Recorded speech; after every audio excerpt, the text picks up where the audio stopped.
how you doing there? My name's Scott. I never really introduced myself. I have a couple of videos up on here that got a decent amount of views and some questions about, I think one was about the 33s and about the bigger lift still on 33s. Since then I've upgraded to 35s. I just wanted to find a spot out here. I'm gonna do a video just to go over what I've done to it, and if anybody has any questions, or really can talk about the longevity of the lift and how well it's been doing, and about the tires I have and some other things. If you have any questions about any of the stuff I'm going to talk about that I've installed, please let me know. I can answer any questions you have about it. I can do a review about it, maybe how to install some stuff, whatever you have. I just have to also specify I don't have an insane build. I just got a 2017 Unlimited Sport. That's all I have. I don't have lockers or nothing like that. I do have disconnects and things like that I've installed, but that's about the end of it. So I think I found a spot here. So what I'll do is I'll talk to you guys here in a little bit and kind of go over what I've got done. All right, here we go. I found a spot.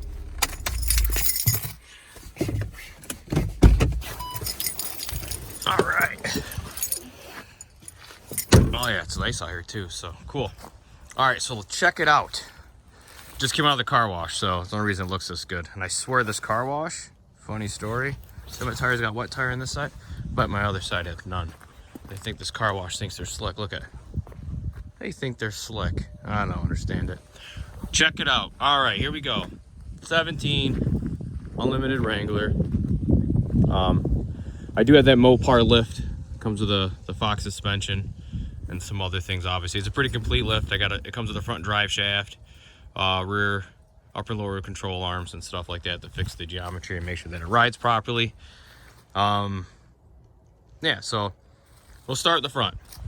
To start with, the bumper. I went ahead and I cut down that bumper, and it was pretty easy, pretty basic. Just got to buy yourself a Sawzall. Buy the caps for like 80 bucks on Amazon.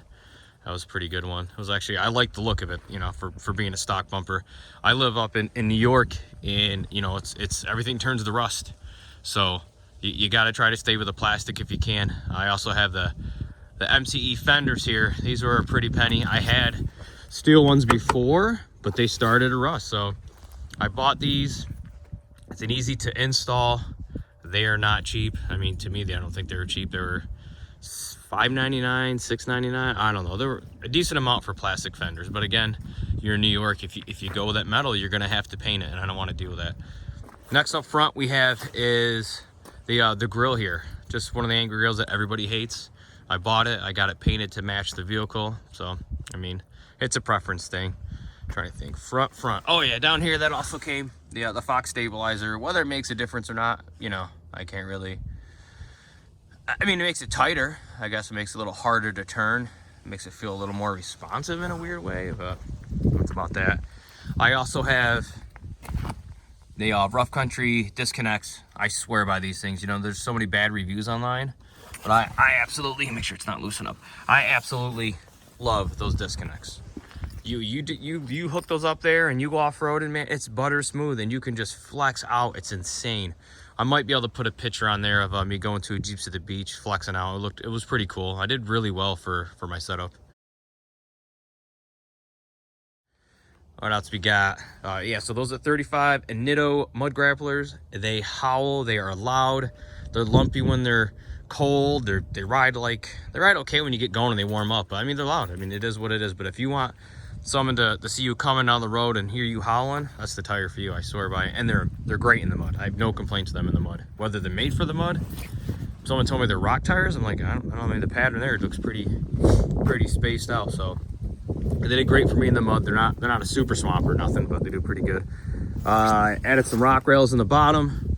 When I got the Mopar kit, we got this here. I put that on. I got the MCE fenders. I actually reached out to them because I wanted it. You know, I'm very impressed with the quality of the fender and just how much more aggressive it makes the vehicle look. Then I got the Fox sticker. I got a brow up there. I got the KC lights, the basic halogens. I'll get LEDs eventually. Try to see. Yep, and as you can see there, a beautiful, nice crack. I don't know if you can see, crack in the window, the usual. I'll keep it until I have to get it replaced. Let's see. Did the tint. Just got the fronts actually done. I rode just the brow and that was it for a while, and then I finally just got the fronts done. I think it looks pretty good. And that stuff you see on the window, it's just a mud group that I started down where I'm at. These, thinking back, what did I do to the back here? I deleted the tail, the rear tire, put that plate on there, and these tail lights I absolutely love. Let me see if I can turn them on for you guys and let you see how nice they actually look. Let's see here. Oh, let's go back and see. Yeah, there you go. You get an idea. Oh, the video kills it, but they look really nice. You know, I never see anybody with them, so I mean, I guess, I don't know. The more unique, the better it is. Just put that other exhaust on there too. That's a Super 10. I already deleted the resonator. Sounds really good. I'll put a clip in there. I think of me like cold starting it, and I don't know if I have me revving it up, but I do. I think the video sounds awful, but you get the idea.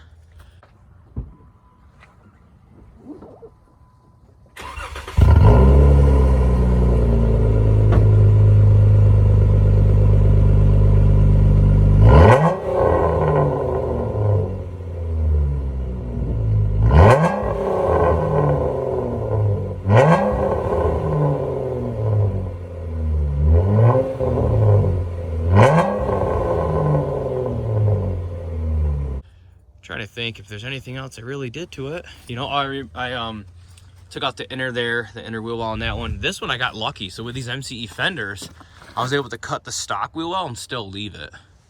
So, and I'll get back here, give you a better shot. Sorry, I'm not good with the camera. There's a better shot of it. I mean, I love the way it looks. So, go to the inside and see what I've done. Oh, and I don't know if you guys ever deal with this. This right here just peeling off to nothing. Tons of dents. Probably hard to see. Tons of dents from the side, but whatever, for my feet. I got scratches and I go off-road with it, so she has its fair share of damage. Yeah, inside I got some harnesses here. I did like a different thing in the dash. JVC unit there sounds really good. I upgraded the speakers in it to kicker.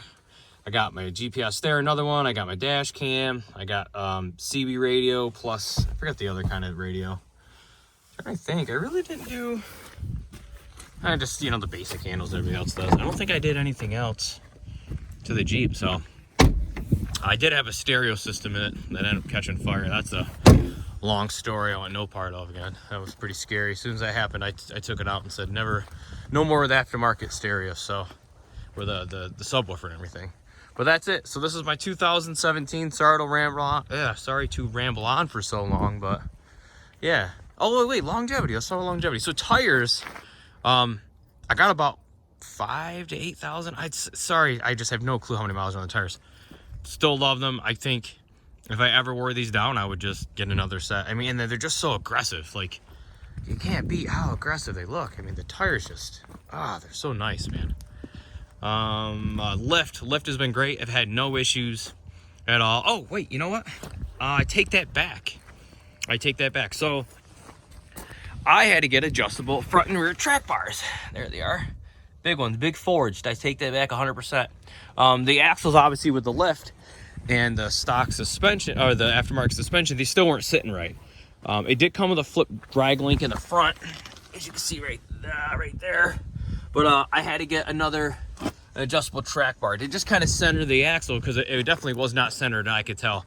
That was by far one of the best decisions I did, was get those front and rear adjustable track bars. They were expensive though, they're $300 a piece, but I mean, if you're gonna do it and you don't want your stuff to wear them properly, you gotta get it done. I'm trying to think. I had an axle seal randomly go, that was covered under warranty. Had a caliper lockup, covered under warranty. I currently only have 23,000 miles on the Jeep. So, I mean, she's going good though. If you have any questions at all, let me know. Again, apologize for the quality of the video. I don't do this. This isn't what I do. So, but I just figured I get a lot of people asking me questions about it, and I figured just, kind of help someone out, because we've all been to that point where you just don't know what to do, or you have questions and have no one to ask. And I think that's all I've done. I'm just trying to wander through my head here, but all right, guys. Yeah, if you have any questions, let me know. See you later.